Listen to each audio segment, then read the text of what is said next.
जादुई बांस का गांव।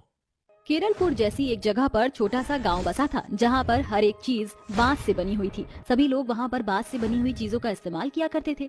जहां के घर, सड़कें, इमारतें, स्कूल, खेलने के मैदान, पेड़ पौधे और बर्तन, सभी चीजें बांस से बनी हुई थी। और वहां के रहने वाले सभी लोग बांस से बनी हुई चीजों का ही इस्तेमाल किया करते थे।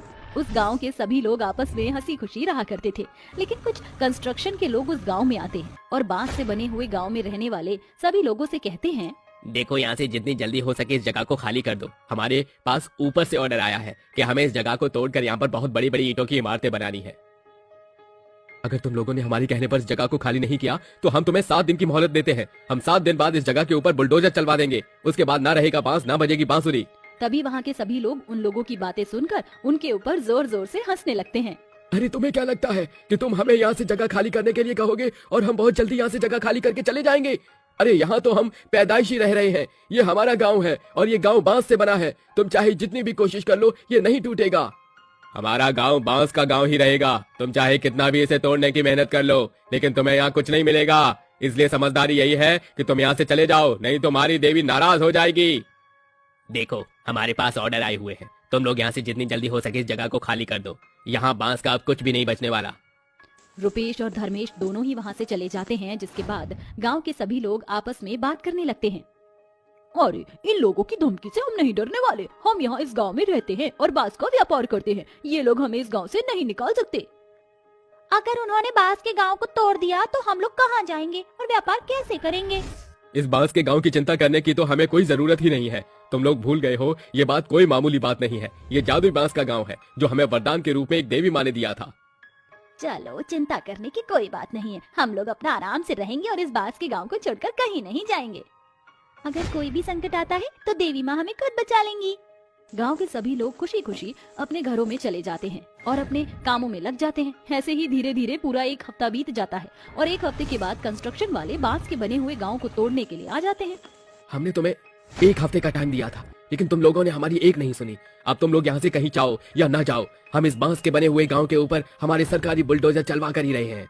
रुपेश और धर्मेश दोनों अपने लोगों को इशारा कर देते हैं, जिसके बाद वहां खड़े 3 बुलडोजर बांस के बने हुए पूरे गांव में अपना बुलडोजर चलाना शुरू कर देते हैं। लेकिन उनके बुलडोजर चलाने के बावजूद भी कोई फायदा नहीं होता, क्योंकि बांस से बने हुए गांव का एक भी बांस टूटता ही नहीं है। वो जैसा है वैसा का वैसा ही रहता है। ऐसा कैसे हो सकता है? मुझे तो यकीन ही नहीं हो रहा। इस बांस के बने गांव में बुलडोजर चलाने के बाद भी ये बांस टूट क्यों नहीं रहा है? ऐसे तो काम नहीं बनने वाला। हमें एक एक करके बांस से बनी हुई चीजों को बुलडोजर के नीचे रखना होगा। धर्मेश की बात सुनकर वो बांस का सामान उठाते हैं और बुलडोजर के नीचे रखने लगते हैं। तभी रुपेश को एक बच्चा बांस से बने हुए हेलीकॉप्टर से खेलता हुआ नजर आता है। अरे बच्चे, तू अपना ये खिलौना मुझे दे। मैं तेरे इस बांस से बने हुए हेलीकॉप्टर को भी बुलडोजर के नीचे रखूंगा। नहीं नहीं, मैं अपना हेलीकॉप्टर तुम्हें नहीं दूंगा। रुपेश उस बच्चे से जबरदस्ती उसका बांस से बना हुआ हेलीकॉप्टर छीन लेता है, जिसके बाद वह बुलडोजर के नीचे बांस से बने हुए हेलीकॉप्टर को रखता है। लेकिन बुलडोजर चलने के बाद भी उसका बांस से बना हुआ हेलीकॉप्टर टस से मस नहीं होता और वह जैसा था वैसा ही रहता है। आखिर ये सब क्या हो रहा है? मुझे तो कुछ समझ नहीं आ रहा। अगर ऐसे ही चलता रहा तो हम इस बांस के गांव का एक दिन का भी टस से मस नहीं कर पाएंगे।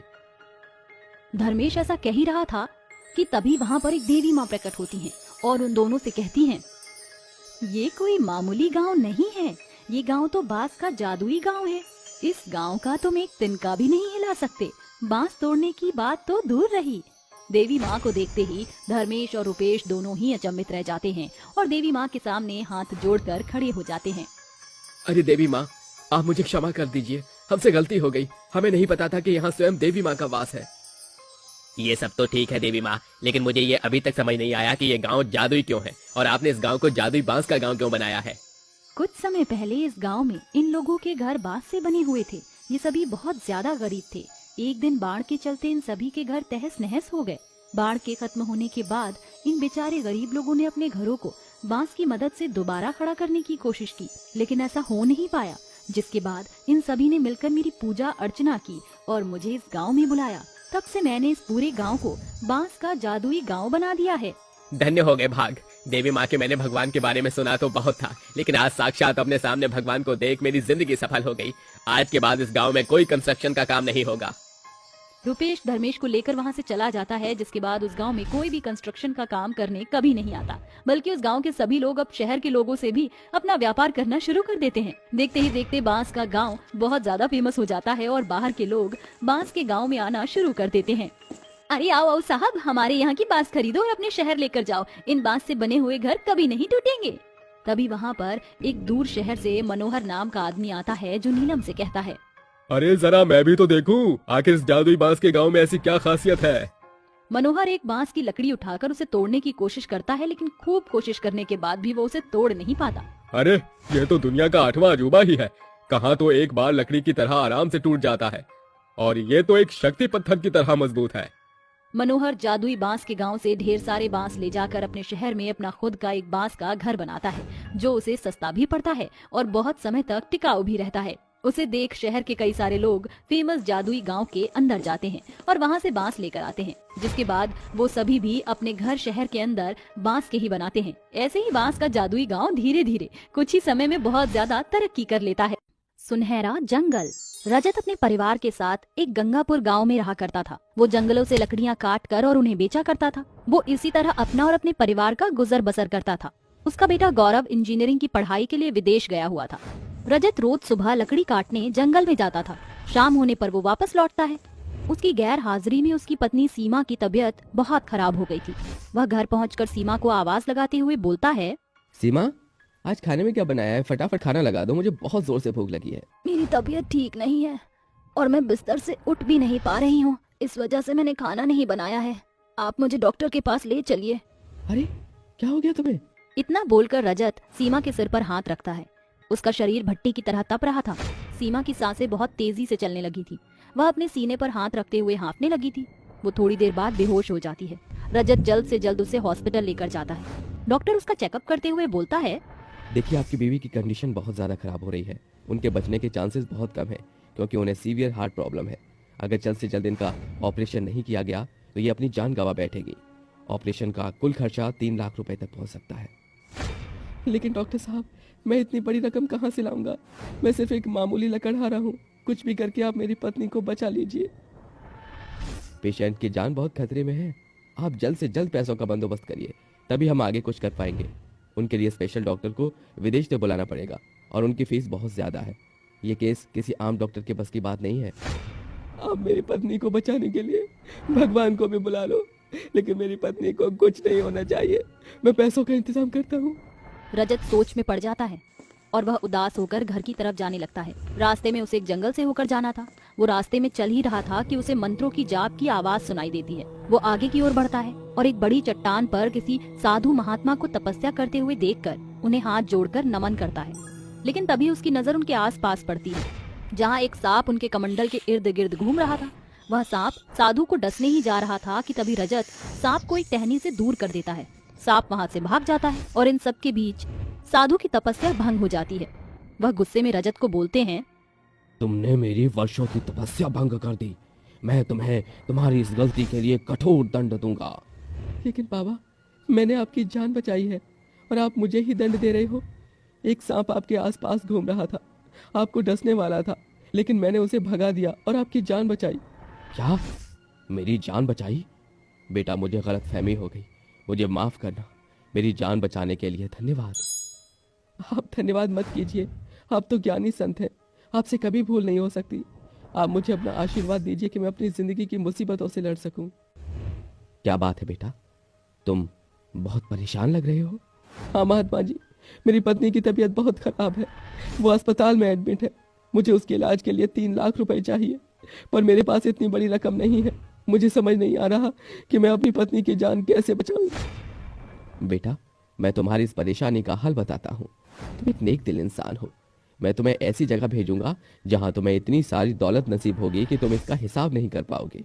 तुम सुनहरे जंगल में जाओ और वहां की लकड़ियों को काट कर बेच देना। उससे जो भी पैसा मिले उनका इस्तेमाल अपनी पत्नी के इलाज के खर्च के लिए करना। इतना बोलकर वह साधु वहाँ से चले जाते हैं और उसकी बातों को मानते हुए रजत सुनहरे वनों की ओर रुख करता है। वहाँ जाकर सुनहरे जंगल को देखकर हैरान रह जाता है। उस जंगल में सभी पेड़, फूल, पत्ते, घास, फूस सब कुछ सोने का था। हे भगवान, कहीं मैं सपना तो नहीं देख रहा? इतना सारा सोना! मैं सोने की लकड़ियों को बेचकर बहुत पैसा कमा लूंगा। और अपनी पत्नी का इलाज कराऊंगा। उसके मन में अपनी पत्नी को बचाने की एक नई उम्मीद जागती है। वह अपनी कुल्हाड़ी से सोने के पेड़ों को काट कर उन्हें सुनार की दुकान पर बेच देता है। उसे सोने की लकड़ियों की बहुत मोटी कीमत मिलती है, जिसे लेकर वह अस्पताल की ओर जाता है। अस्पताल के काउंटर पर ऑपरेशन के लिए पैसा जमा कराकर रजत डॉक्टर से मिलता है। डॉक्टर ऑपरेशन की जिम्मेदारी लेते हुए बोलता है, आप चिंता मत कीजिए, आपकी पत्नी को कुछ नहीं होगा। मैंने सीनियर डॉक्टर को फोन करके बुला लिया है, वो किसी भी समय आते ही होंगे। उसके बाद हम आपकी पत्नी का ऑपरेशन शुरू करेंगे। आपका बहुत बहुत धन्यवाद डॉक्टर साहब। कुछ ही देर में सीनियर डॉक्टर हॉस्पिटल में आता है और सीमा को ऑपरेशन थिएटर में शिफ्ट करने के लिए कहता है। थोड़ी देर बाद नर्सेज और डॉक्टर मिलकर उसका ऑपरेशन कर देते हैं। ऑपरेशन सक्सेसफुल होने के बाद डॉक्टर रजत को खुशखबरी देता है। कुछ दिनों में ही सीमा एकदम तंदुरुस्त हो जाती है और उसे हॉस्पिटल से छुट्टी भी मिल जाती है।